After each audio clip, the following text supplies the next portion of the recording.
American strength is back, and I think Americans should feel very confident heading into 2026.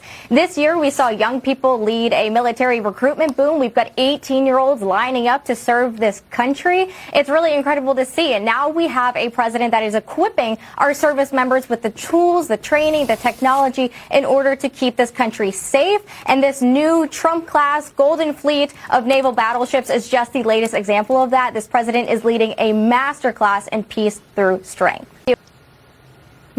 The American taxpayer should not have to foot the bill for illegal aliens. And look, it's been a remarkable year at the border. More than 100,000 criminal illegal aliens deported under this president. And of course, many of them with those lengthy criminal rap sheets. But my major concern in 2025 was, of course, the 1,000% increase in assaults against ICE agents. In 2026, of course, I want to see that number fall to 0%. But in order to do so, we need to crack down on those tools and websites that are enabling criminals to dox ICE agents. I reported this year that a former NYU professor is operating a website that uses facial recognition and artificial intelligence in order to reveal the identities of ICE agents. The U Chicago student newspaper is also running an ICE tracking website that reveals GPS coordinates of ICE enforcement operations. These tracking tools fueled the assault on ICE agents in 2025, and those agents deserve better in 2026.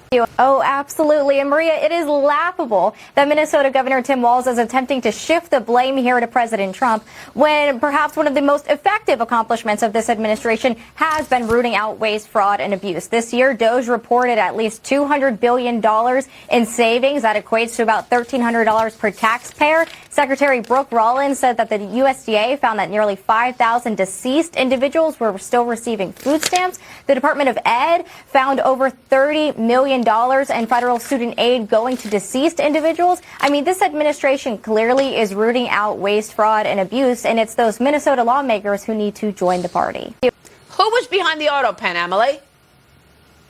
His father, and I'm glad that we have a president now who's putting Americans first. And I want to go back to something that the president said. He is going to meet with major defense contractors next week to talk about ramping up production time and investing in American factories for those naval ships. And I'll remind you that will be between Christmas and New Year's. Last year, President Joe Biden was vacationing in the U.S. Virgin Islands during the holiday season, and he didn't return to the White House until the end of his term in January. So it's very refreshing to have a president who no longer takes days off or weeks off at a time. We have a president back in the Oval Office, and it's very exciting to see. Wow.